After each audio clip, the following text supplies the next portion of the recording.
Magandang gabi po sa ating lahat. Purihin po ang Panginoon at tayo po ay muling narito sa bahay-sambahan. Lahat po ba kayo ay narito ngayong gabi? Say amen. Kung narito kayo, say amen. Ayan. Siyempre, pagka wala tayo, hindi tayo makakasagot. So we are happy to be here. One more time, again, we rejoice in the presence of God. 2 or 3 gathered in His name. He is here with us. So, salamat po sa Panginoon. Aawit po tayo. Let us sing together and let us raise our voice. Sing to our King. Okay, Majesty. Let's sing all together, Majesty. Majesty. Worship His Majesty. Unto Jesus be all glory, power, and praise. Majesty. It's the Lord. Amen. Kingdom His authority. kingdom is eternal. Amen. Flows from His throne unto His own, His anthem reigns. So exalt, lift up on high the name of Jesus. Magnify, come glorify Christ Jesus the King. Majesty. Yes, amen. The King Worship of His kings. Majesty. Jesus who died, now glorified, King of all kings. Majesty. Worship His Majesty. Jesus who died, now glorified, King of all kings. Amen. One more song. In my heart there rings a melody. Amen. Wow. Amen. Meron pong laging galak sa ating puso. Everyone. I have a song that Jesus gave me. It was sent from heaven above. There never was a sweeter melody. Amen. That's the melody of love. The song of redemption. In my heart there rings a melody, there rings a melody with heaven's harmony.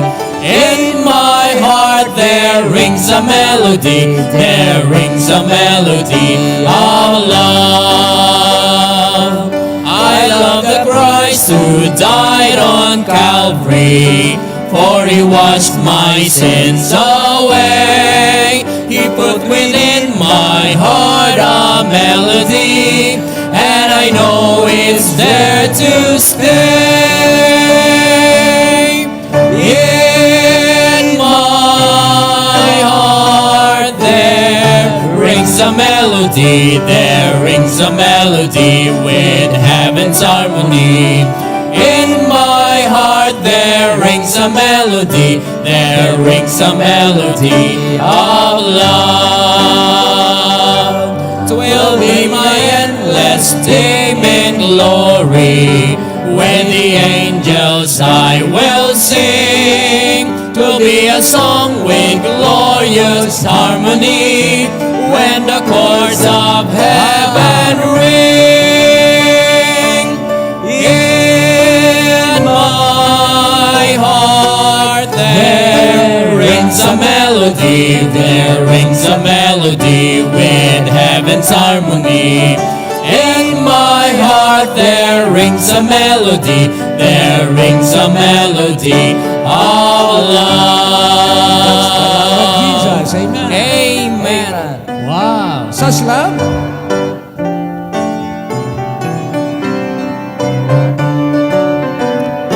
Everyone. That God should love a sinner such as I, should He yearn to change my sorrow into bliss, nor rest till He had lent to bring me nigh. How wonderful is love like this. Such love, such wondrous love, such love, such wondrous love, that God should love us sinners such as I. How That's wonderful is wonderful. love Amen. like this, that for a willful outcast such as I, the Father planned, the Savior bled and died, redemption for a worthless slave to buy, who long had law and grace defied. Such love, such wondrous love, such love, such wondrous love, that God should love us sinners such as I. How wonderful is love like this. And now He takes me to His heart, the Son. He asked me not to fill a servant's place. The far-off country wanderings all are done.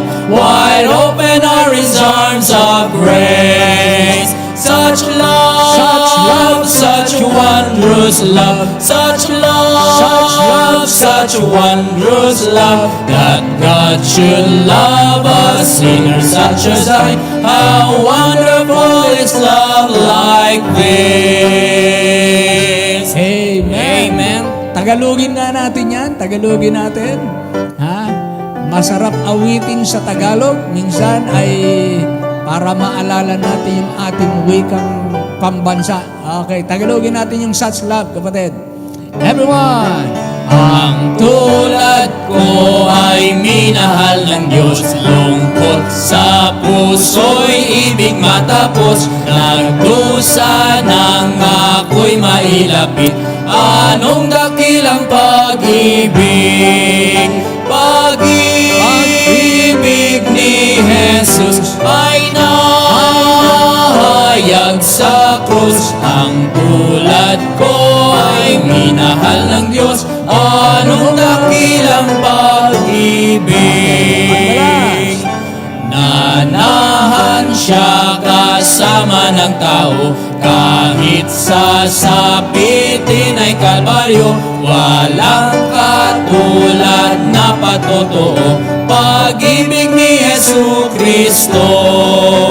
Pag-ibig ni Jesus ay nahayag sa krus. Ang tulad ko ay minahal ng Diyos. Anong dakilang pag-ibig?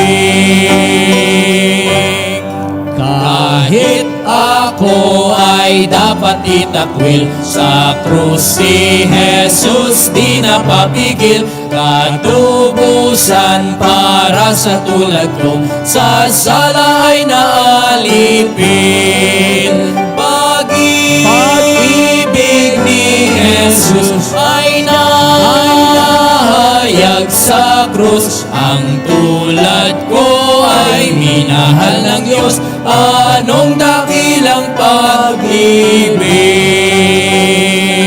Amen. Bago natin awitin yan, tayo po'y manalangin na maraming Diyos. Salamat po ng marami sapagkat ang iyong pag-ibig sa amin ay gumawa ng hindi namin kayang gawin, hindi namin kayang sukatin, hindi namin kayang gantihan o pantayan, sapagkat ang iyong pag-ibig ay hindi namin kayang sukatin kung paanong ang mga makasalanang kagaya namin ay iyong minahal, na ibinigay ang iyong bugtong na anak, na siyang nag-alay ng kusa ng kanyang sarili upang kami matubos at mailigtas sa hatol na darating. Salamat po sapagkat ang iyong poot ay napawi sa mga makasalanang kagaya namin. Amin pong nai-enjoy ang buhay namin sa ngayon na malaya, meron pong pag-asa, may liwanag ng katotohanan, may pag-ibig na nagmumula sa iyo, sa aming pamilya, sa aming mga kapatid. At salamat po, meron kaming mga gawain na ibinigay mo po sa amin upang lalong maging makabuluhan ang aming buhay at ang iyong salita na siyang gabay namin sa bawat araw. Salamat po hindi namin kayang bilangin ang iyong mabubuting gawa sa amin. Kaya naman kami po'y narito, naghahandog ng aming kanya-kanyang sarili upang kami po'y patuloy mong sakupin, pagharian, hubugin, gabayan, at maging kaluguran sa iyong paningin. Dalangin namin, O Panginoon, ang aming bayan, tulungan mo po ang mga namiminuno sa amin. Salamat po na nagkaroon ng ceasefire at dalangin namin ang mga bansa na nasa bingit ng pagdidigmaan ay maging mapayapa at muling maibalik ang maayos na kalagayan ng aming mga ekonomiya, ganun din ang taong bayan. Ikaw din po ang gumamit ng mga pangyayaring ito para ang ebanghelyo ay maging bukas na naipangangaral sa mga bansa. Maging lalong bukas ang puso ng mga taong makinig ng iyong mensahe ng kaligtasan. At kami naman, patuloy niyo po kaming palakasin sa pangangatawan, sa pananampalataya, sa pananalapi, at maging sa paglilingkod saan mo man kami dalhin. Dalangin namin, ikaw po magpala sa mga missionaries and pastors and churches. At ikaw na po magpala sa mga Christian homes. And ganun din naman po sa lahat ng pagkakataon pa na ikaw ay aming mapaglingkuran. Ingatan po mga kapatid naming patungo pa sa simbahan, ang mga kasama namin online, ang mga kapatid naming may karamdaman, pagalingin mo po, palakasin. At bawat isa, ikaw po ang dakilain. Dalangin namin ang lahat ng ito na nagpapasalamat sa inyo sa pangalan lamang ng aming Panginoong Hesus. Amen. Amen. Awitin po natin ito. God answers prayer.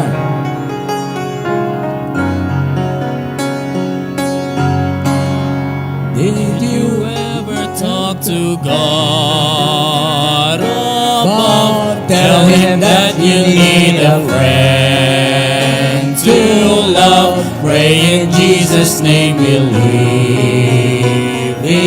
that God answers prayers. You can whisper in a crowd to Him. You can cry when you're alone to Him.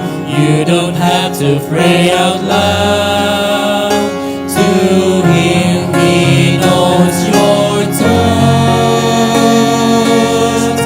On a lofty mountain peak, He's there. In a meadow by a stream, He's there. Anywhere on earth you go, He's been there from the start. Ladies.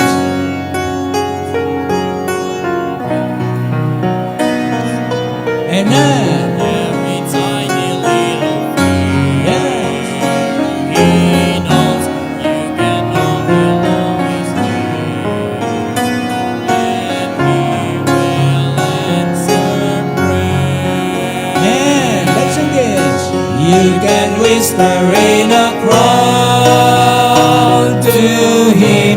You can cry when you're alone to Him. You don't have to pray out loud to Him. He knows your tunes. On a lofty mountain peak, He's there. In a meadow by a stream, He's there. Anywhere on earth you go, He's been there from the start. Ladies. Find the answer in His word. It's wrong because you know. Okay, amen. Let's sing this part. By His faithfulness He changed you to God answers prayer. Everyone, on the chorus now. You can whisper in a crowd to Him. You can cry when you're alone to Him. You don't have to pray out loud to Him. He knows your tunes. mountain peak. He's there in a meadow by a stream. He's there anywhere on earth you go. He's been there from the start. Amen, amen. Tayo po magbabasa ng salita ng Diyos. Tawagin po natin ang ating mga kapatid. Job 33, 1 to 33. Okay, narito po ang ating mga kapatid para tayo pangunahan. Amen. Magandang gabi po sa ating lahat. At salitan po nating basahin ang Job chapter 33, verse 1 to 33. Ako po sa unang verse at sa susunod na verse ay kayo po. At sa huling talata ay sabay-sabay po tayong lahat. Verse 1. Gayunman, Job, isinasamo ko sa iyo na dinggin mo ang aking pananalita at pakinggan mo ang lahat ng aking mga salita. Narito, ngayon ay aking ibinuka ang aking bibig, nagsalita ang aking dila sa aking bibig. Sasaysayin ng aking mga salita ang katuwiran ng aking puso, at ang nalalaman ng aking mga labi ay sasalitaing may pagtatapat. Nilalang ako ng Espiritu ng Diyos, at ang hinga ng makapangyarihan sa lahat ay nagbibigay sa akin ng buhay. Kung ikaw ay makasasagot, ay sumagot ka sa akin. Ayusin mo ang iyong mga salita sa harap ko. Tumayo ka.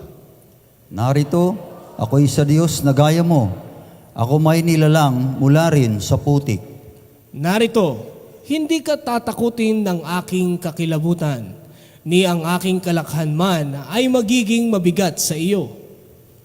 Tunay na ikaw ay nagsalita sa aking pakinig, at aking narinig ang tinig ng iyong mga salita na nagsasabi, Ako'y malinis na walang pagsalangsang.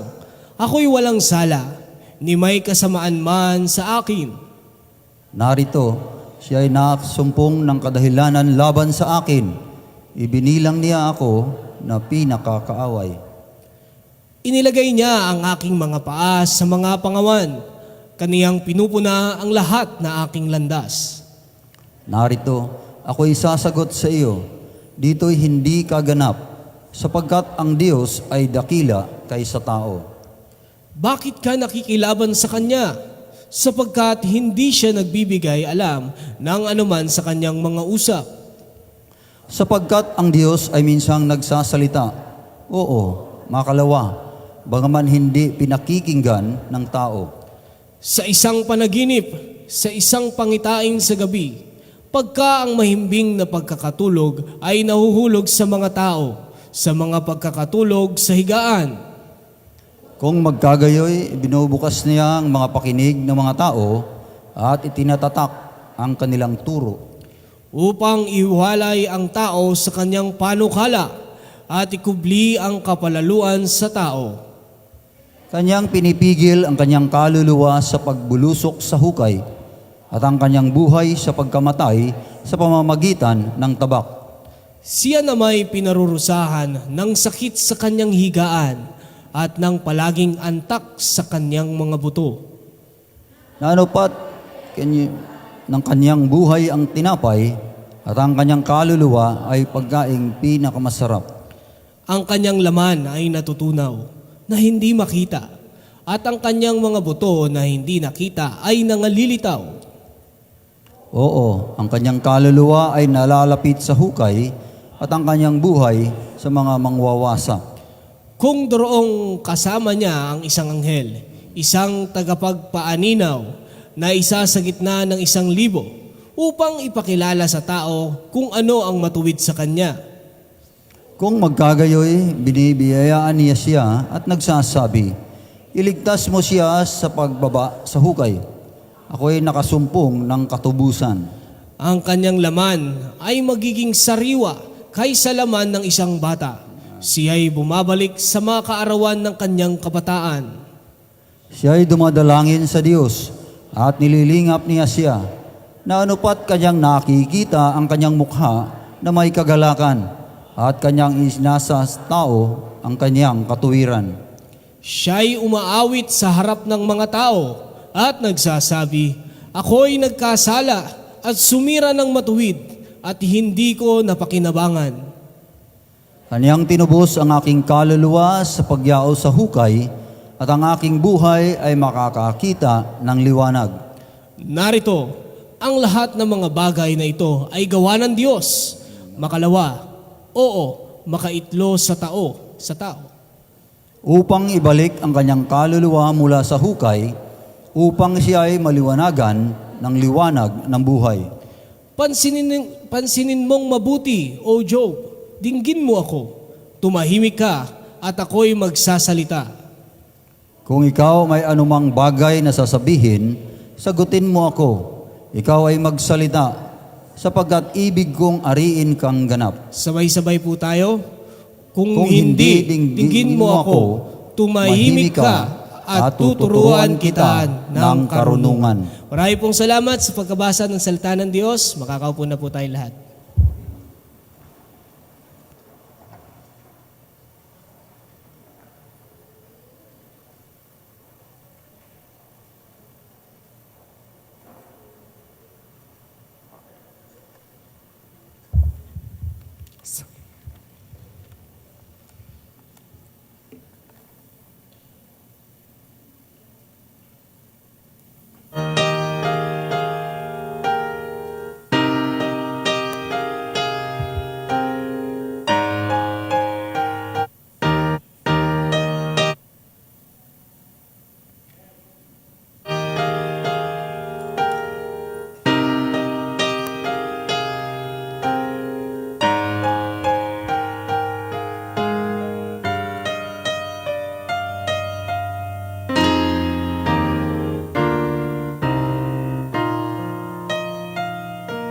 There are moments on our journey following the Lord, where God's illumines every step we take. There are times where circumstances make perfect sense to us as we try to understand each move we make. When the goes deep, and our questions have no answers to give.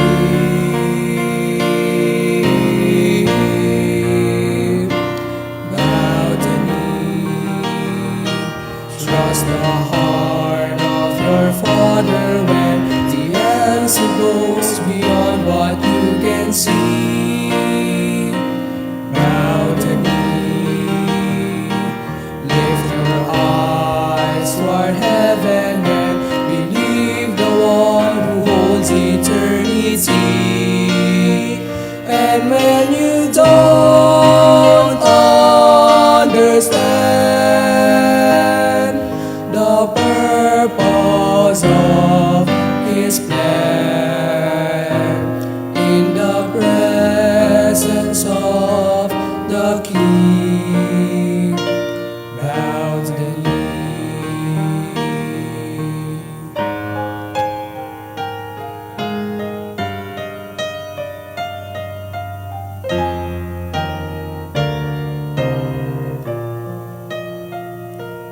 There are days when clouds surround us and the rain begins to fall.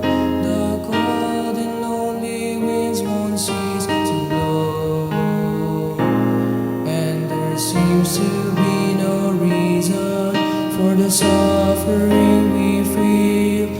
We are tempted to believe God does not know when the storms are rise. Don't forget we live by faith and not by sight.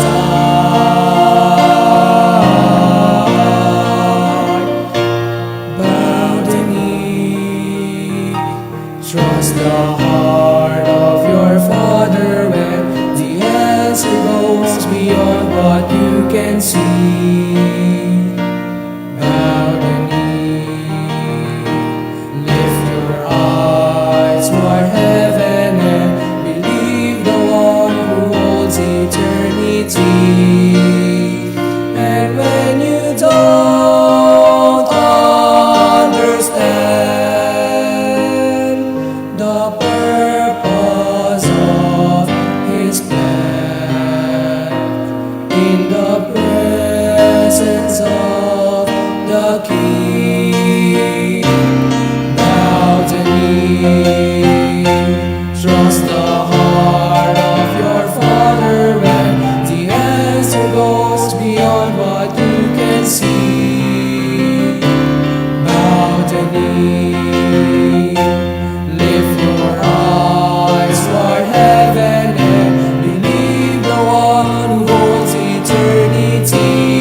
Bow the knee, of course, kasama ang puso bago ang tuhod. Maraming nalakad ng paluhod sa Baklaran. Mali nga lang ang yung iba ay nananalangin na naway manalo sa sabong. Kaya mahalaga yung pagyukod ng puso at kalooban ng Diyos. Amen. Tayo po ito ngayong lahat. Buksan natin ating Bible sa Book of Haggai. Book of Haggai.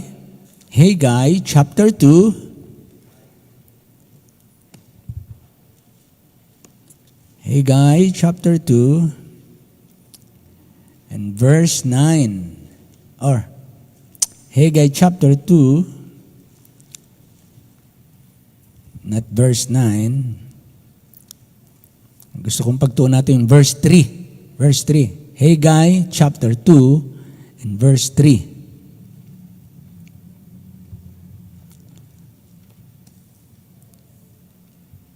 Nagpagawa sila ng templo, of course. Ito pong Haggai or Haggai ay aklat ng tinatawag po dito. Ito po yung tinatawag na post-exilic book or prophet. Ibig sabihin, after na sila ay maging bihag sa Babylonia ng 70 years. 70 years. Ginawa silang bihag ng Diyos sa Babylonia dahil ng kanilang pagsuway. Pinadala sila ng Diyos na bihag sa Babylonia for 70 years. After 70 years, of course, laya na sila. Unti-unti silang pinabalik ng Diyos by batch, sa Israel. At this time, nakabalik na sila for how many years? Naroon na sila sa lupain. Kung ako nagkakamali, baka about 16 years na naroon sila sa lupain. Nakapagtayo na sila ng kanya-kanyang bahay. Siyempre, pagbalik nyo rin, wala kayong bahay. Pagbalik nila, nagtayo na sila ng kanilang mga bahay. They built their houses. But the problem is, hindi naging priority nila ang bahay ng Diyos. Kaya ang sabi ng Panginoon, the time is not come, the time that the Lord's house should be built. Not yet time, according to the Israelites. So God gave them a prophet to tell them that it's time. It's about time. Actually, napabayaan na nila ang bahay ng Diyos. So, sumunod naman sila. They followed, they obeyed. Look at verse 12. Makikita niyo yan sa verse 12, chapter 1. Then Zerubbabel, the son of Shealtiel, and Joshua, the son of Josedek, the high priest, with all the remnant of the people, obeyed the voice of the Lord their God. And the words of Haggai the prophet, as the Lord their God had sent him, and the people did fear before the Lord. So they obeyed, they built the temple. Then, natapos na nila yung temple, they finished the temple, and we go back, we skip down to chapter 2 and verse 3. So the house was built already, the temple, and let's read all together, verse 3, ready, begin.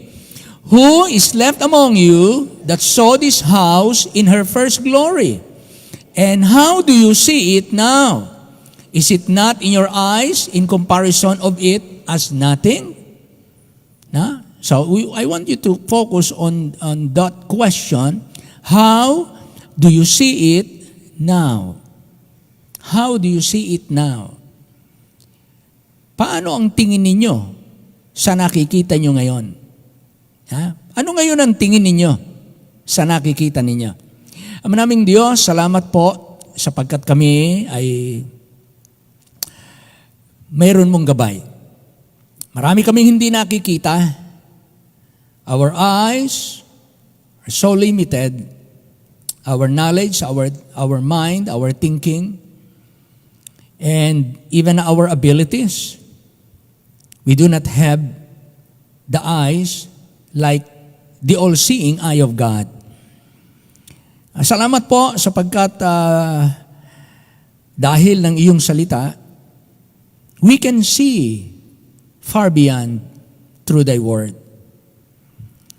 So open our eyes and help us to see great things in seemingly little things. Pagpalain niyo po ang bawat isa na lalo namin pahalagahan ang mga bagay na ipinagagawa mo sa amin, bagamat ito'y hamak sa paningin ng mga mata ng tao. Pangunahan niyo po kami, dalangin namin ito sa pangalan lamang ng aming Panginoong Hesus. Amen. Amen. Amen. How do you see it now? Pwede naman nating alisin yung now. How do you see it? How do you see it?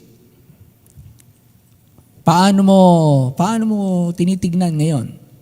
How do you see it now? Alam ng Diyos ano ang nakikita ng tao. Naniniwala tayo na alam din ng Diyos hanggang saan lang ang nakikita ng tao. Pero hindi ng tao alam hanggang saan ang nakikita ng Diyos. Nang maitayo ang templo at makita na ng lahat, they saw the temple built, and God asked, "Who is left among you that saw this house in her first glory?"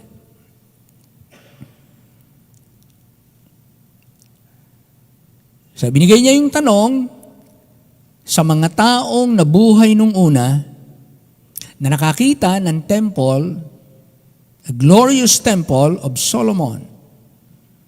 And now the second temple is not as glorious as the first. So the question of God is, how do you see it now? Pero sinagot din ng Diyos. God answered because He knew what is in the eyes of man. What can they see? Is it not in your eyes in comparison of it as nothing? Alam ko, sa tingin ninyo, parang, pangit. Parang gano'n. Ano? Ay, hindi gano'n kaganda. Sana nakita nyo yung una. Ha? Sana nakita nyo yung una. Alam niyo po, minsan nangyayari yan sa mga pastor ng simbahan. Ha? Yung bang isang nakapagpapatisod sa tao, one of the causes why men got offended is using his own eyes. Sinong papalit na pastor? Sa atin, ngayon. Parang gano'n, ano? Parang bigyan ko kayo ng example. Sinong papalit na pastor? So pag ang pumalit na pastor ay hindi kagaya nung una, ang sasabihin ng mga tao, sana nakita nyo yung unang pastor. Sana nakita nyo yung pangalawang pastor. Pag nawala na yung pangalawa at may pangatlo na, sasabihin mo, sana nakita nyo yung pangalawang pastor. Pag sumunod naman, namatay na, nawala na yung pangatlo, mayroon ng pang-apat, sana nakita nyo yung pangatlo. Ano? So, pwedeng ganon. How do you see it? Sabi naman, ngayon na nakita ninyo yung bagong tayo na pangalawang templo, kayo na mga nakakita nung una. Kayo na mga nakaranas ng kaluwalhatian ng unang templo, nakahanga-hanga. Ano ngayon ang tingin ninyo sa ipinagawa ko sa inyo? Kasi, now the second temple, the first temple was built in accordance to the will of God. Di ba? Sabi ni David, Panginoon, David prayed, Lord, I want to build a temple for your name because your tabernacle laging naglalakbay, ha? It's always from place to place. Inilipat-lipat yung tabernakulo. Sabi niya, ako, meron na akong kaharian, pero ang tabernakulo ng Diyos ay ganun pa rin. Sabi niya, gusto ko magpatayo ng malaking templo. Gusto ko magpagawa ng templo. Ang sabi ng Panginoon sa kanya, David, ang kamay mo maraming dugo. You have a bloody hand. I will not allow you to build the temple with your bloody hand, but I will make it to happen through your son Solomon. So naitayo ang kingdom of Solomon, temple of God through Solomon. At nang maitayo ang kaharian o ang templo ni Solomon, kahanga-hanga, talagang pag tinamaan ng araw, wow, natama na yung kislap ng mga ginto, kumikinang ang templo. Pero dito, sa pangalawang templo, kalooban din ba ng Diyos na ang gawin ay mas maliit na temple? Nung magpagawa siya ng templo, ito ang sabi niya sa verse 13. Look at chapter 1 and verse 13. Then spake Haggai, the Lord's messenger, in the Lord's message unto the people, saying, I am with you, saith the Lord. Kasama ninyo ako. Ang inyong ginagawa ay tama. Tama ang inyong ginagawa. Kasama ninyo ako. Tutulungan ko kayo sa paggawa. Ay nung magawa, mas maliit yung templo. Hindi ganun kaganda. Pero kasama nila ang Panginoon. So parehong kalooban ng Diyos, yung unang templo na napakaganda, at yung pangalawang templo na hindi naman ganun kaganda, ay kalooban din ng Diyos. Parehong kalooban ng Diyos. Pero magkaiba ng itsura. Yung isa ay talagang ang gara-gara, kahanga-hanga, kapansin-pansin, kapuri-puri. Ito namang isa, nang makita nila, ano ang nangyari? Hindi ba nag-iyakan yung mga tao? Nag-iyakan sila. Kasi hindi ganun kaganda yung templo na naipatayo. Iyakan yung mga tao. Kaya sabi niya, ano ba sa tingin nyo sa templong ito na ipinagawa ko? Kalooban ko yung magandang templo, kalooban ko itong hindi ganun kaganda. Anong tingin nyo ngayon? Ba't kayo nag-iiyakan? Sabi niya, ba't kayo nag-iiyakan? Kasi pinagkukumpara nyo yung nakikita ng inyong mata. Your standard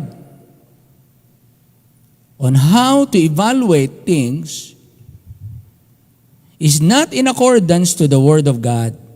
Your standard is in accordance to what you see. Kaya sabi ng Panginoon, this is not in your eyes in comparison of it as nothing. Sa inyong tingin, kapag kinukumpara niya yung una at saka ngayon, sa tingin ninyo, wala itong pangalawa. Walang sinabi. Walang sinabi. Pero sabi ng Panginoon, ano sa tingin ninyo? Paano nyo tinitignan? So the way you see the work of God will affect the way you do the will of God. The way you see will affect the way you do. Tama ba? Say amen. Kung paano ang tingin mo, maapektuhan kung gagawin mo o hindi. Maapektuhan kung paano ka magre-respond.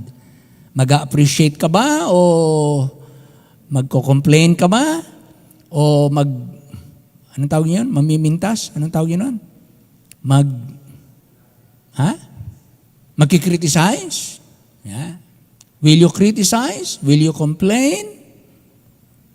Because of what you see? Pero parehong kalooban ng Diyos, The first temple and the second temple.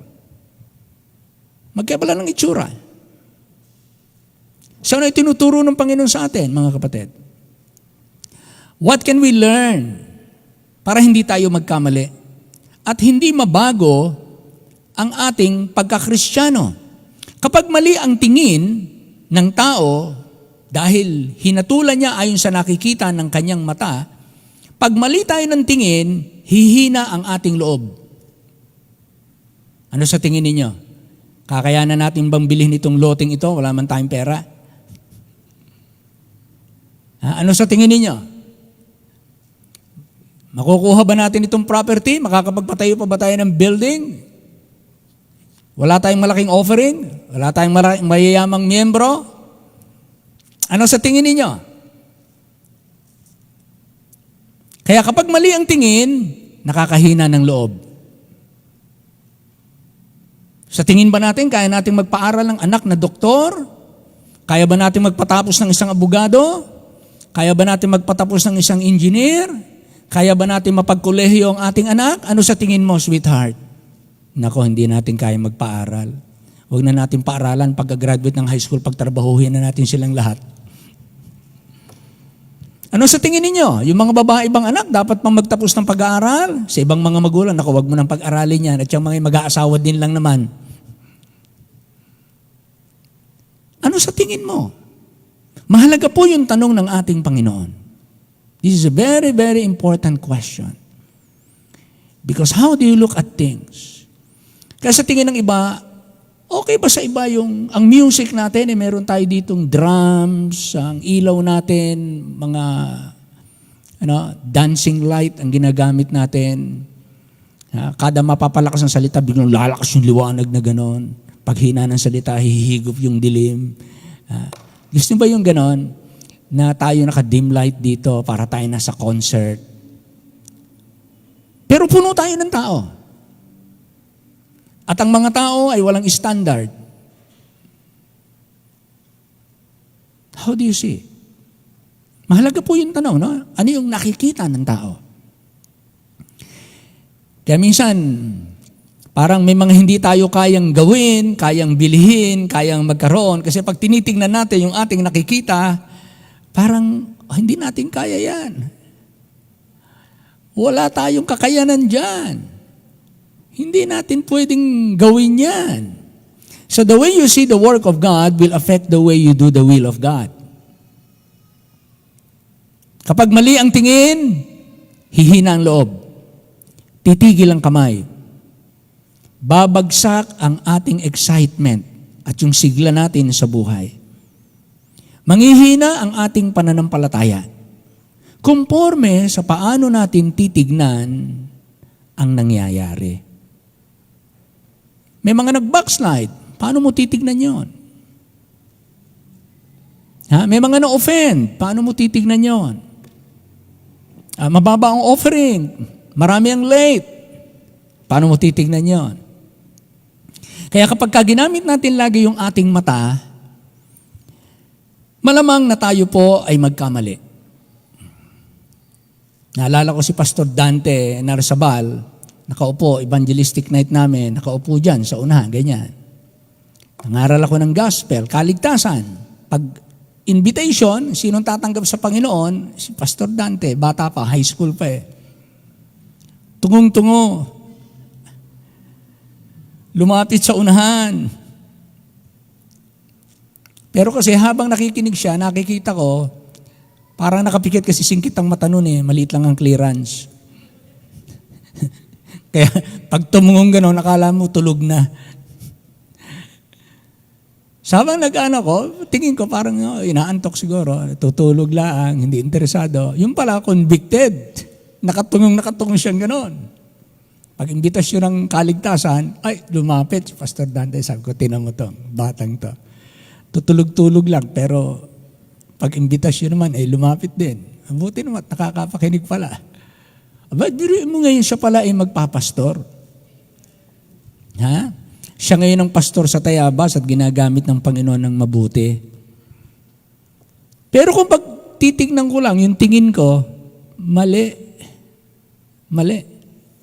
Kaya mahirap nating hatulan ang mga tao sa kanyang kasalukuyang kalagayan. Kasi ito po, how do you see it now? Mahalaga po yung salitang now. How do you see it now? Paano mo titignan yung katabi mo ngayon? Ano ang tingin mo sa katabi mo ngayon? Naalala niyo nun si JM? Si Brother JM? Nung bata pa, sino sa inyo kaalala sa itsura ni Brother JM nung una? Parang tulala na walang patutunguhan. Asan si JM? Asan yung batang walang patutunguhan na nung una? Ayun, may patutunguhan na. Di ba? Kaisa-isahang anak ni Brother Lito at Sister Belen, andyan pa, kalat-kalat na bata na parang walang kamuwang-muwang. But how do you see it now? Hindi mo kita yung bukas. Hindi mo kita ano ang mangyayaring pagbabago sa buhay ng tao. Even si JP, naalala niyo si JP nung dumalo dito? Si Brother JP, ang kulay ng buhok ay kulay banyaga. Tapos ang daing pulseras na pa-Jefrox. Maraming ganyan. Na pagtitingnan nyo sila nung una dito sa simbahan, parang hindi mo makikilala siya ngayon. Hindi mo siya makikilala ngayon. Maraming ganon. Kaya ito pong mahalagang tanong na ito, mga kapatid, how do you see it now? How do you see it now? Kung ano man yung makikita nyong kakulangan dito sa templo, kung ano man yung nakikita nyong parang hindi siya maganda, kung ano man yung nakikita nyo sa templong ito na hamak sa paningin, sabi ng Panginoon, huwag nyong hatulan ang nakikita nyo ngayon sa ngayon lang. Kasi hindi nyo nakikita ano ang inihahanda ng Diyos para dyan sa hinaharap. So ano lang dapat natin gawin? Kung ano man yung nakita natin ay pinagagawa ng Diyos, gawin lang natin at magpasalamat tayo na ginamit tayo. I-enjoy lang natin kung ano ibinibigay ng Diyos natin habang ginagawa mo yung tama, ginagawa mo yung iyong best, nilulugod mo ang Diyos, pero kung makita mo na yung ibinibigay ng Diyos sa iyo ay mas maliit kaysa sa ibinigay ng Diyos sa iba sa iyo nung una, huwag kang malulungkot. Ha? Maaring nung una na-aprobahan ka, past years, na-approve ka, masaya ka, following year, biglang nawala sa iyo, na-disapprove ka, na-deny ka. Okay. Pero kapag tama ang tingin, pag tama ang tingin nila, hindi sila mag-iyakan, mapupuno sila ng pasalamat. Magiging malakas ang kanilang loob. Ang gawain ng Panginoon lalong uusad. Mananariwa, mabubuhay lalo yung kanilang pag-asa. At lalo silang magpupursige sa kanilang ginagawa. So maraming tao nagsasabing maliit lang, maliit lang. Lalo na kapag ano lang kami, hindi ko kaya yan, mababa lang pinag-aralan ko. Ngayon, maaring ang kalagayan mo, mababa pinag-aralan mo, pero kung magsisikap ka, kahit hindi ka nag-aral ng kagaya ng iba, pwedeng may gawin ang Diyos sa buhay mo na hindi nagawa at hindi ipagagawa ng Diyos sa mga nag-aral. Kasi ang Diyos ang tumatawag. So wag yung maliitin, yung inyong pagiging maliit. Kaya kapag ka mababa ka lang, sabi nga, ini-small mo yata ako . Palibhasa, maliit lang ako, kaya ini-small mo ako. Pero marami tayong tinatawag na small but terrible. Di ba? Small but kagaya ni David against Goliath. He was despised, belittled by Goliath. But it was David who killed him, who gave victory to the nation. Young, he was despised by his older brothers. But because God was with him, don't judge him now. Ha? So maraming tao nagsabing maliit, wala yung dati, parang walang saysay, hindi kagaya nung una, kaunti lang, kaunti lang ang bunga. Hindi kagaya nung una, ngayon mahal ang bilihin, hindi kagaya nung, kaya nyo nagawa nung una kasi mura bilihin, ngayon mahal ang bilihin, hindi nyo yan magagawa, hindi nyo yan kakayanin. Pero ang tanong ng Diyos, how do you see it now? Ngayon na mahal ang diesel, ngayon na mahal ang gasoline, ngayon na mahal ang mga expenses, how do you see it now? Mas mahirap ba ang buhay ngayon? Meron ba kayong something to complain about? How do you see it now? So, ang ugat ng problema, minsan mga kapatid, the root of the problem sometimes is not what happened or what is happening, but the root problem is how do you see it now. So, titingnan po natin 3 parts dun sa ating binasang talata. Sabi ng verse natin, "Who is left among you that saw this house in her first glory?" That's the first question. Who is left among you that saw this house? You saw this house in her first glory. Who is left among you that saw this house in his first glory? So God is calling the attention of those older people, the older generation. So first, kinuha niya yung human recollection. Human recollection. You go back to what you saw in the past, what you've experienced in the past, what has been done before, what was achieved before. Yun ang mali ng mga taong ito. Kaya sila nag-iyakan. They wept. Because they based their conclusion sa kanilang human recollection. So, inalala nila, binalikan na yung unang nagdaan, napipicture nila, napakaganda ng templo, napakaringal. Pag imumulat nila yung mata nila, titignan nila yung akto na templo at iisipin nila yung nagdaan. Sabi niya, layo. Iyakan sila, iyakan. So, human recollection is not an absolute standard for us. Another is, and how do you see it now? That is human evaluation. You evaluate things through human standards. Sabi nga natin, yung tinatawag nating, anong tawag niyan? I forgot the term. Pero ito po yung tinatawag na using your senses to verify truths.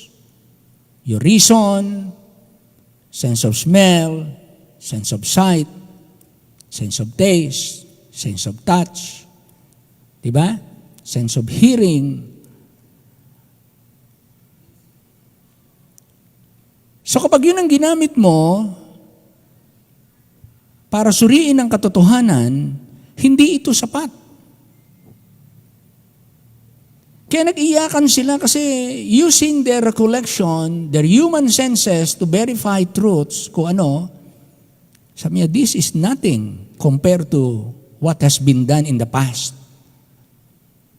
Pero nakaligtaan nila, kalooban ng Diyos yung unang templo, kalooban ng Diyos yung pangalawang templo, parehong ginagawa natin yung kalooban ng Diyos.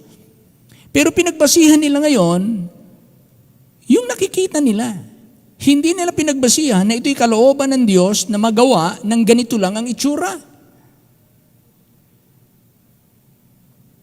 Kaya nag-iyakan sila. So, what happened? Using human recollection and human evaluation, they arrive at human conclusion. And what is the human conclusion? Sabi ng Bible, is it not in your eyes in comparison of it as nothing? So, walang sinabi. Remember this. What looks fruitful to the eye may be fatal to the soul. What looks fruitful to the eye may be fatal to the soul. So you don't use your eye. You use the Word of God. Let the Word of God be your eye. Amen? Because through the Word of God, you can see things that this eye cannot see. Huh? You can see things that human eyes cannot see. Just like the human soul. We cannot see human soul. We cannot see what happened after death. But by reading Luke chapter 16, when the Bible says precious in the sight of the Lord is the death of His saints, one of the manifestation and one of the proof that the death of the saint is precious in the sight of God is when Lazarus died, a beggar, but a believer. When Lazarus died, he was carried by the angels, plural. He was carried by the angels to Abraham's bosom. Ibig sabihin, sundo, hatid, special, customer service. Ang ginagawa ng Diyos sa mga, I will never leave thee. I will never forsake thee. I will not let you alone. When you die, my angels, my messengers, my servants will come to you or will go to you and bring you to a paradise. May nagtanong sa akin, minsan nag-post ako na kapag kapalang Kristiyano namatay, dadalhin sa paraiso ng anghel. May nag-comment doon. Kaya ko lang sinasabi to sa inyo para baka magkaroon din kayo ng same error. Same error. So may nag-comment doon. Sabi doon, Pastor, hindi naman comment na masama. Parang paalala lang. Pastor, wala na pong Abraham's bosom ngayon. So, hindi na dinadala sa paraiso. Direkta na sa langit. Tama naman yun di ba? Direkta sa langit. Now, pag binasa nyo ang Luke chapter 16, Abraham's bosom was never mentioned a paradise. Wala nakalagay doon na yung Abraham's bosom ay paradise. But I believe paradise is Abraham's bosom. How do we know that? Kasi, di ba, namatay si Kristo, kasama yung pinangakuan niya yung magnanakaw, anong sabi niya dun sa tip? Thou shalt be with me in paradise. And then anong sabi sa Ephesians? He went into paradise. Sa ilalim, hindi pa siya nag-resurrect. Nung araw na yun, isasama kita sa paraiso. So what is paradise? Paradise is a place of joy, peace, happiness, life, fellowship, place of, kaya minsan sinasabi natin, ang aming tahanan ay munting paraiso. Sino sa inyo, ang pakiramdam nyo sa bahay ninyo, munting paraiso? Say amen. Pastor, sa bahay namin, parang impyerno. Ha? Ganun ba sa bahay nyo? Pastor, sa amin, nako, ganun, parang impyerno. Yung init, tagos na tagos. Iba naman ang ibig sabihin nun. Pero yung laging away, gulo, murahan, parang impyerno nga. Pero kung mapayapa ang inyong tahanan, masarap tumira sa tahanan nyo, walang away-away, bigayan, ang pagmamahala, naroon yung kapayapaan, yung enjoyment, masaya ang kwentuhan, masaya ang samahan ng bawat isa. Andun yung respect, andun yung love, andun yung forgiveness, andun yung cooperation. Masasabi ninyo that your house, your home is like a paradise. So pag sinabi nating paradise, okay, go to 2 Corinthians chapter 12. Go to 2 Corinthians chapter 12.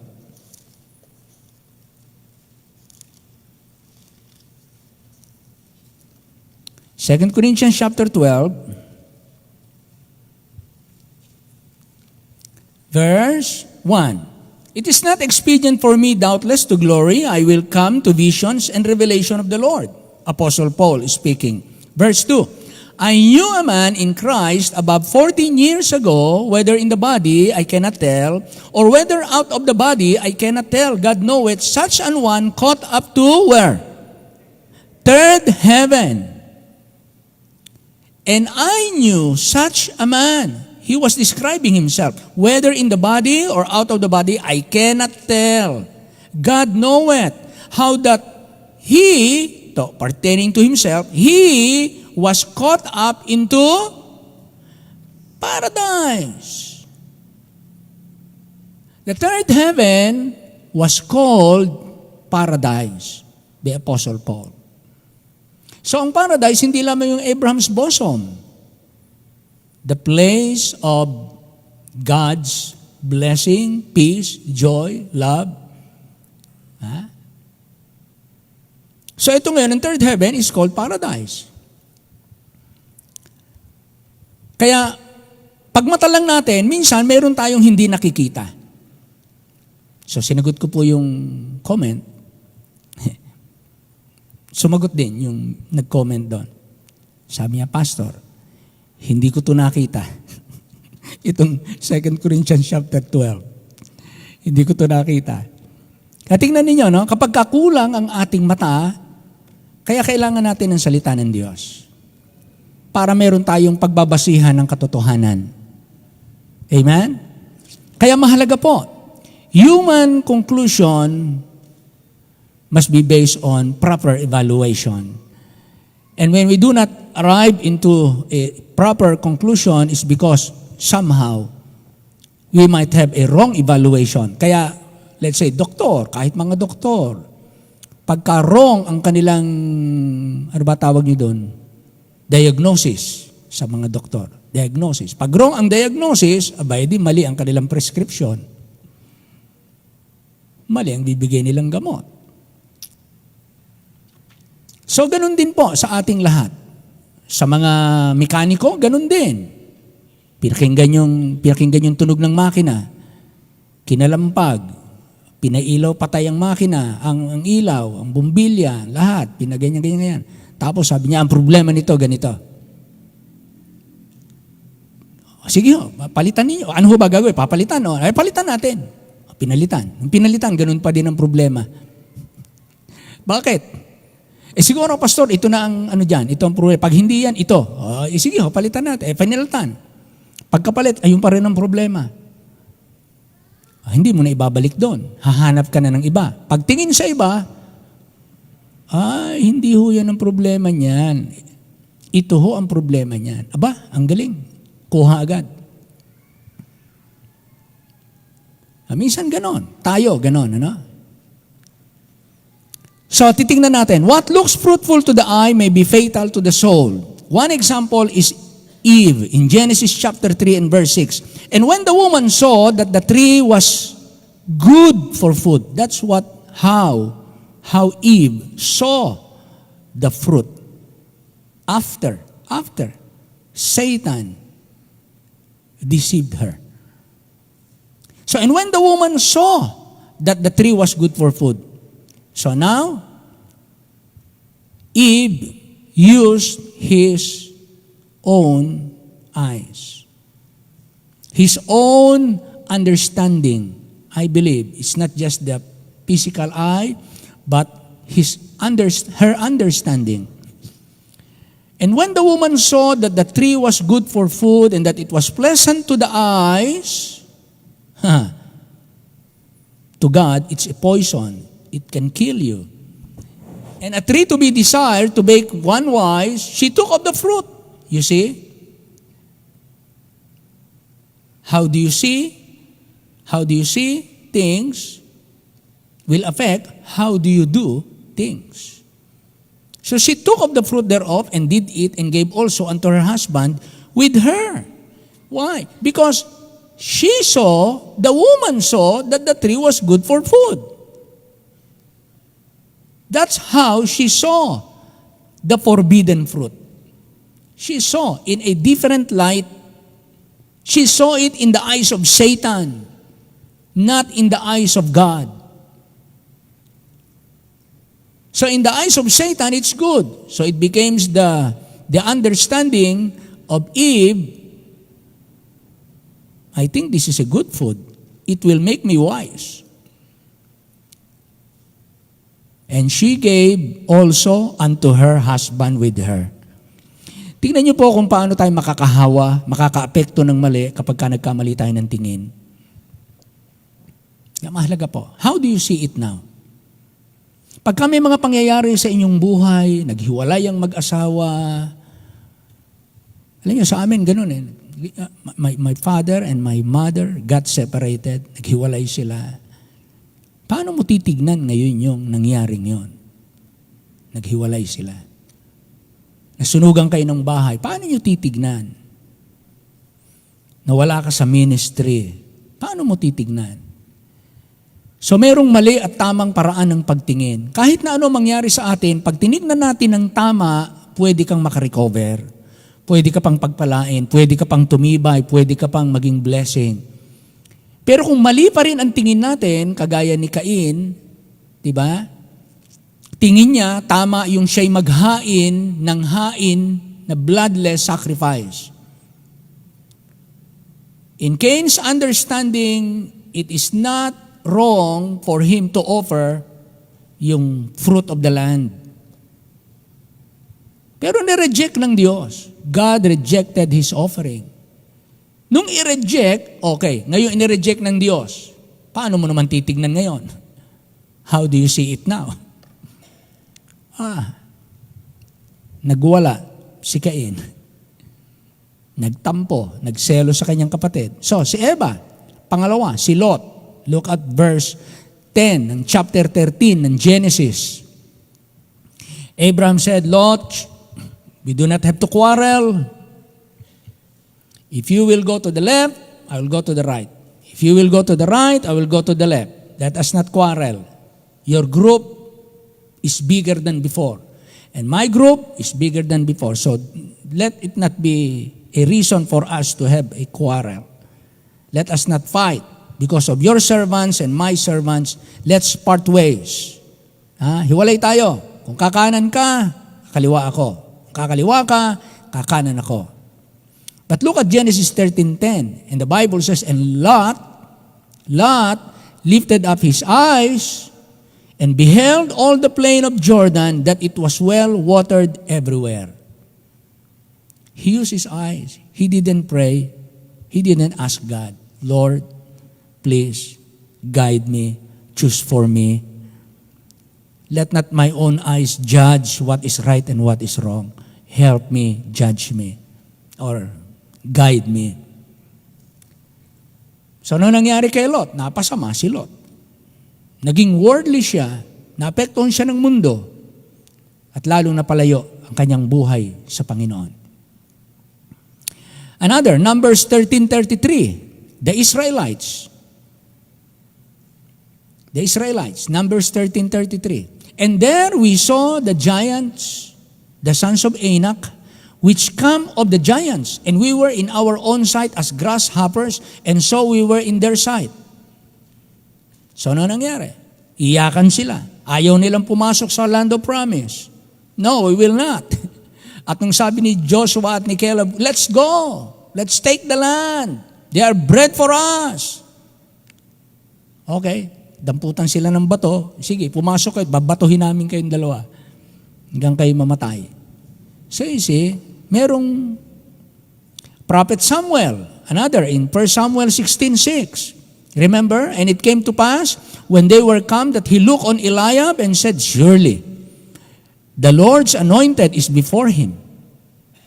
Kala ni Samuel, ito na, tall. Body, muscle built. Guwapo. Matipuno. Macho. Sabi niya, ito na ang susunod na hari ng Israel. But no, it's wrong. Another, David, King David. Kamali din po siya. Ginamit niya naman yung kanyang mata. 2 Samuel 24:2. For the king said to Joab, the captain of the host which was with him, go now through all the tribes of Israel from Dan even to Beersheba, and number ye the people that I may know the number of the people. Gusto niyang makita yung total number ng tao niya. Pag binasa niyo yung istorya nito, hindi nagandahan si Joab. Nakahalata si Joab. Sabi niya, mahal na hari, bakit natutuwa kang bilangin ang ating mga kawal. Bakit natutuwa kang bilangin ng Israelites? Pero dahil siya hari, nanaig yung sabi ng hari. Ibig sabihin, nakakadama si Joab na parang kakaroon ka ng pride. At ang tiwala mo ay nasa bilang natin. Kaya huwag natin pagtiwalaan yung bilang. Ang tiwala natin ay nasa Panginoon. Wala sa bilang. So, nagkamali si David. Si Ananias. Acts chapter 9, 13 to 15. Then Ananias answered, Lord, I have heard by many of this man, si Paul, how much evil he had done to thy saints at Jerusalem. And there he had authority from the chief priest to bind all that call on thy name. But the Lord said unto him, Go thy way. Iba yung nakikita ni Ananias, ibantingin niya kay Paul, Lord, persecutor yan. Lord, papatayin kami niyan. Lord, salot yan sa Kristyanismo. But the Lord said unto him, Go thy way. He is a chosen vessel unto me to bear my name before the Gentiles. So how do you see it now? Yan ang tingin mo kay Saulo ngayon? Hindi mo ba alam na yan ang gagamitin kong apostol at magiging missionary? But how do you see him now? Kaya ito ay tanong na naghahayag ng limitasyon ng pangunawa ng tao na ang Diyos ay may higit na kayang gawin mula sa isang hamak sa paningin ng mga tao. Kaya kapag kami mga bagay tayo na nakikitang hamak, it's either pasalamatan natin kung yun na ang best nating magagawa at kalooban yun ng Diyos, kung ano man yung nagawa natin, i-appreciate natin. Let's just do our best. Let us not compare. We rejoice in everything that God allowed us to achieve as a church. God allowed us to do as a church. But let us not compare and let us not be satisfied with what happened in the past and criticize what we have now. If it is both God's will, then we rejoice in God's will. Amen? So rejoice. 5 things that we have to remember. Number one, 5 things we have to remember before I close. Number 1, do not despise the present stage of obedience. You may be obeying the will of God up to this time. And what is happening in your life is not as what you want it to be. Maaring ginagawa nyo na yung tama ninyong ginagawa na kalooban ng Diyos, pero hindi pa umaabot sa gusto nyo na ine-expect ninyong marating. Huwag niyong hahamakin, huwag niyong mamaliitin, huwag kayong magko-complain sa anumang resulta ng ginawa niyong tama sa kalooban ng Diyos dahil lamang sa nakikita natin ngayon. Because God will do something greater. Okay? So let's go to Haggai, and I want you to notice something. Haggai, chapter 2, and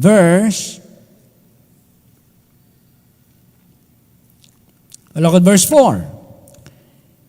So, is it not in your eyes in comparison of nothing sa verse 3? Yet now, be strong, O Zerubbabel, saith the Lord, and be strong, O Joshua, the son of Josedek, the high priest, and be strong, all ye people of the land, saith the Lord, and work.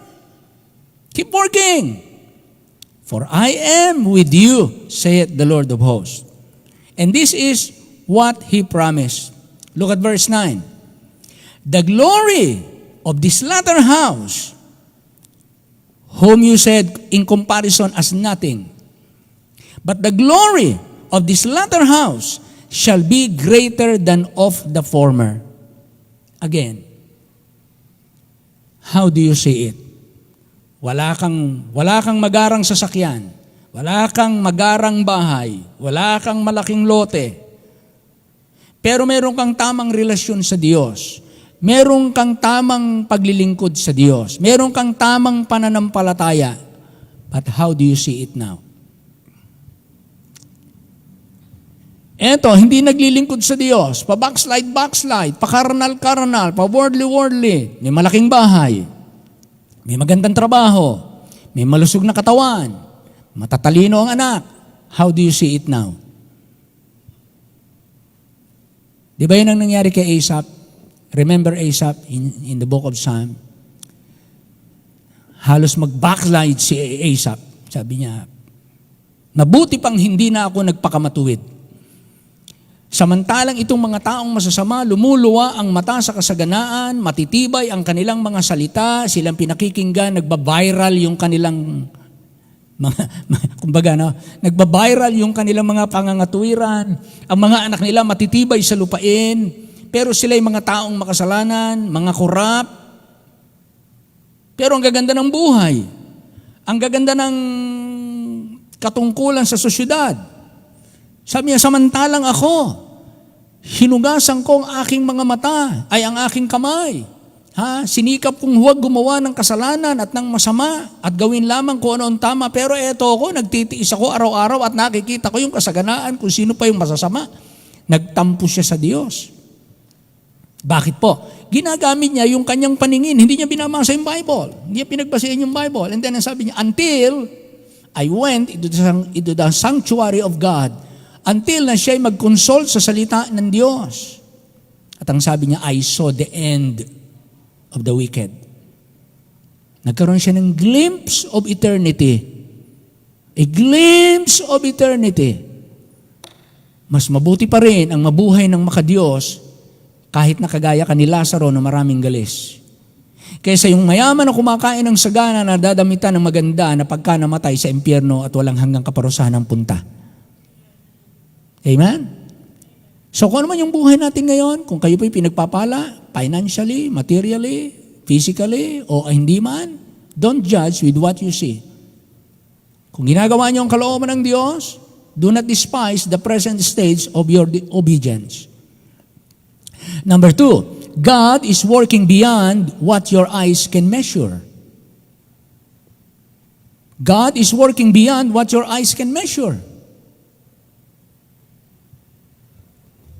Kaya higit pa, mga kapatid, tinitignan ka niya ngayon, ganyan ka lang, para kang mabagal matuto, mabagal kang mag-Ingles, mabagal kang bumasa, mabagal kang magbilang, pautal-utal ka. But how do you see him now? How do you see her now? May gagawin pa ba ang Diyos sa kanya? Anong sabi ng Panginoon sa Haggai? The glory of this latter house shall be greater than the former. Tingin nyo maliit. Tingin nyo parang walang kwenta. Pero sabi naman, alam nyo ba na itong templong ito ay magiging greater than the former? Bakit? Paano nangyari? Ang hindi nila nakikita, hundreds.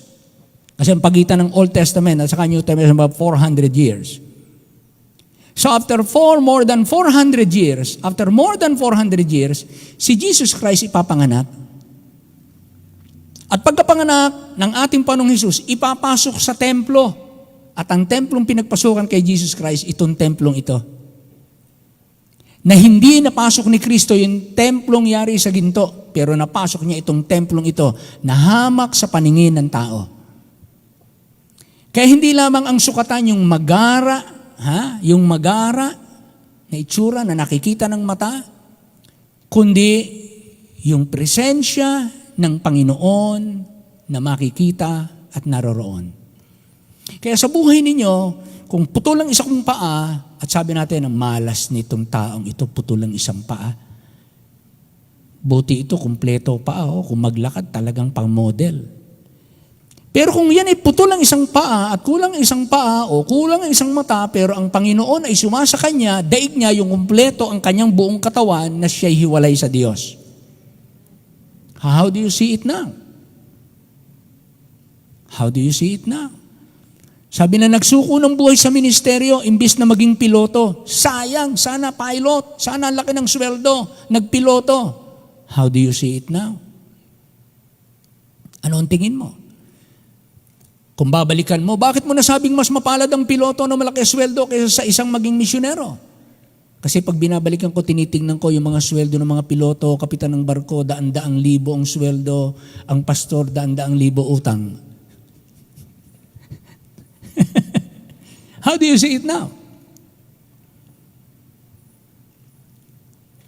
Pero kung titingnan nyo ang ginagawa ng Diyos sa buhay nila, sa pera, at saka sa pangangaral ng salita ng Diyos, mas mayaman siya kaysa sa kanya. Iba lang ang yaman. Kaya meron tayong sinasabing yaman na nahahawakan at yaman na hindi nahahawakan. Material and immaterial wealth. So God is working beyond what your eyes can measure. True glory is in God's presence, not outward size. That's number 3.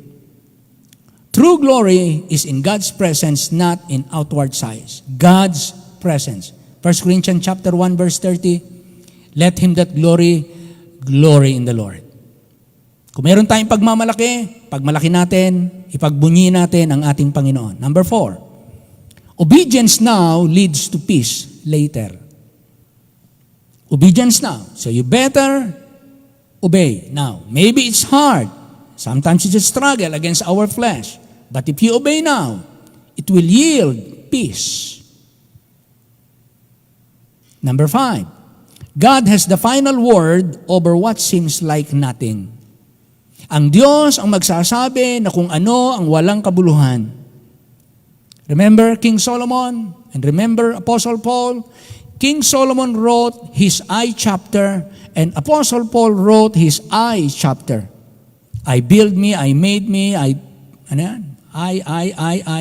36 times. Apostle Paul, I, 33 times. The end result of Solomon's life using his I chapter, vanity of vanities.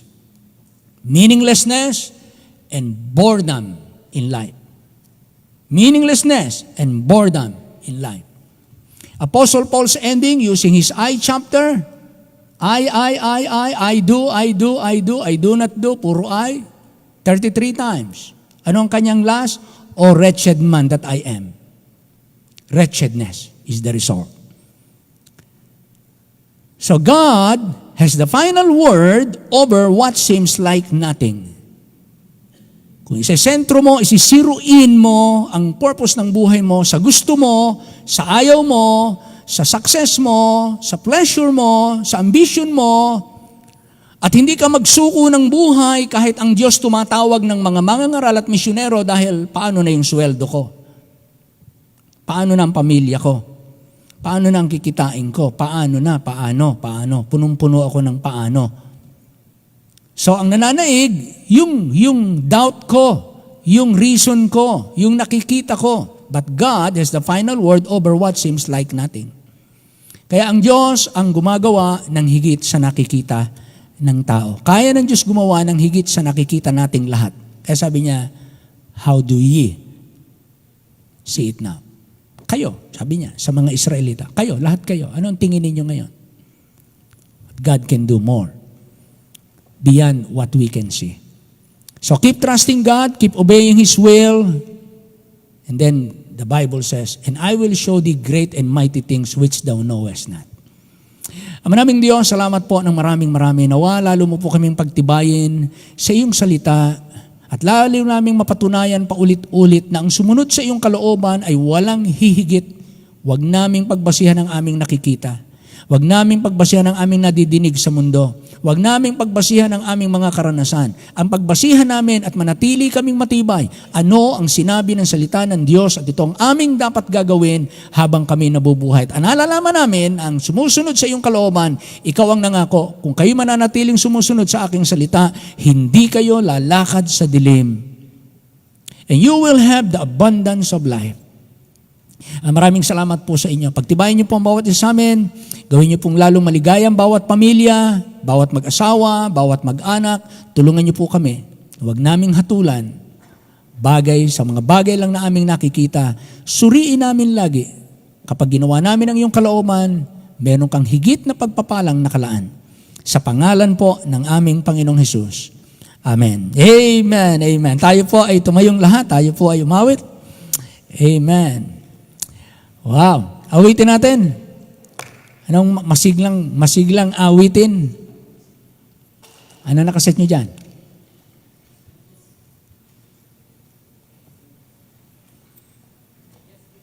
Okay. Keep trusting, my Lord.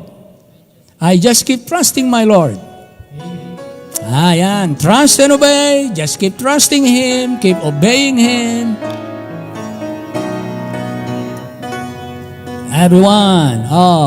I just keep trusting my Lord as I walk along. Just keep trusting. I just keep trusting my Lord, and He gives a song.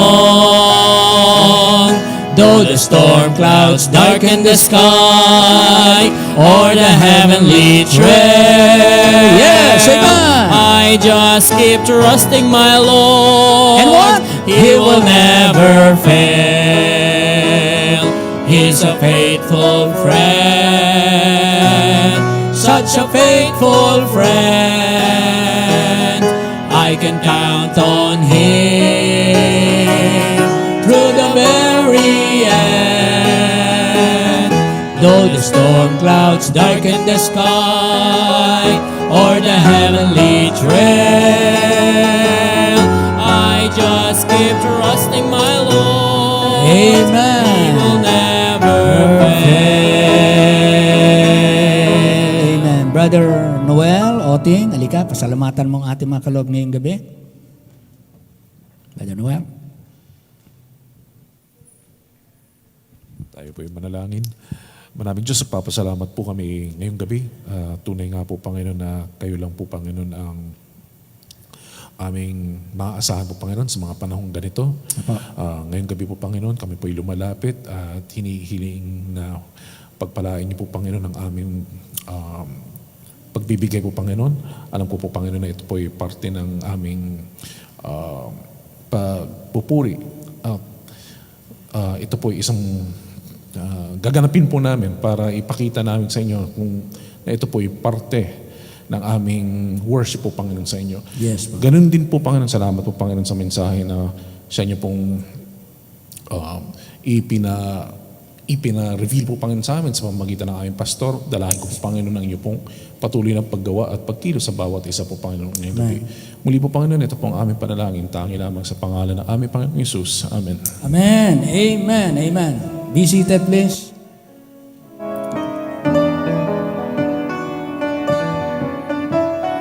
Jesus heals me from all wrong.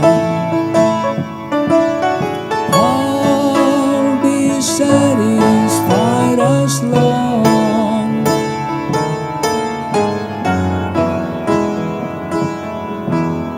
close to Thee.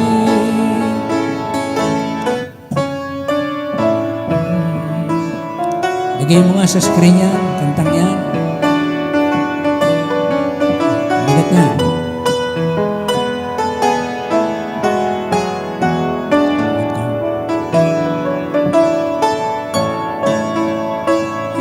Close to Thee. As I walk, let me walk. Okay, shall we all stand, please? And let's sing this verse. Everyone. Through this world of toils and snares, if I falter, Lord, who cares? Who with me my burden shares? None but Thee, dear Lord, none but Thee. Just a closer walk with Thee. Grant it, Jesus, is my plea. Daily walking close to Thee. Let it be, dear Lord, let it be. Amen, amen. Brother Sammy, tukasan mo tayo sa panalangin ngayong gabi. Amen. Malapit na po yung ating crusade. April 20, ilang araw na lang. So yung ating panalangin, paghahanda, pagtutulong-tulong. Let's keep praying. Pakisama sa prayer yung anak ni Sino to? Sister Jaja. Sister Jaja, nasa ICU yung kanilang anak, parang nangingitim, pagka siguro hindi makahinga, parang ganon. Ilipat yata sa heart center kung kakailanganin. Hindi ko alam kung ganon, pero parang ganon ang nauuwi. Dahil, pag-pray lang natin, nabanggit kanina. Pag-pray natin. Tsaka Tayo po'y manalangin. Brother Ruben. Okay. Panginoon, salamat po sa biyaya at pagpapala mo, sa mensaheng aming narinig. Apo. Patatagin mo kami, Panginoon, makita namin ang iyong biyaya, makita namin ang iyong gumagawa po kay sa amin. Thank you, Lord. Sa araw-araw, sa mga oras, kami po yung gabayan, Panginoon, upang kami maging matatag. Yes. At makita mo sa amin ang gawa namin na ito yung kapurihan ng iyong pangalan. Dalangin namin, Panginoon, ang anak ni Sister Jaja, kayo po manguna. Pagalingin niyo po, kayo pong humipo sa kanyang karamdaman. Yes. At ano man mong kalooban sa kanya, sa iyo namin pagkakatiwala at kayo din ng kanyang mga magulang. Palain niyo pong bawat sa, dalangin namin, Panginoon, ang nalalapit naming mahal ka ng Diyos sa katanduanan sa Panginoon. Patuloy niyo kami handa, hindi lang financial, kundi physically, emotionally, Panginoon, higit sa lahat, patuloy namin makita ang iyong biyaya na Amen. gagawin namin ito, Panginoon, para sa iyong kaparihan at sa iyong pagpapalaganap ng salita mo, Panginoon. Thank you, Lord. Salamat sa gabing ito at ingatan mo po kami sa aming paghiwalay. Hatid, Panginoon, sa bawat tahanan, Panginoon. Sa pangalan ni Jesus namin kapagligtas. Amen. Amen, amen. Kamayan po natin ang bawat isa. Shake hands with one another. Welcome to everyone.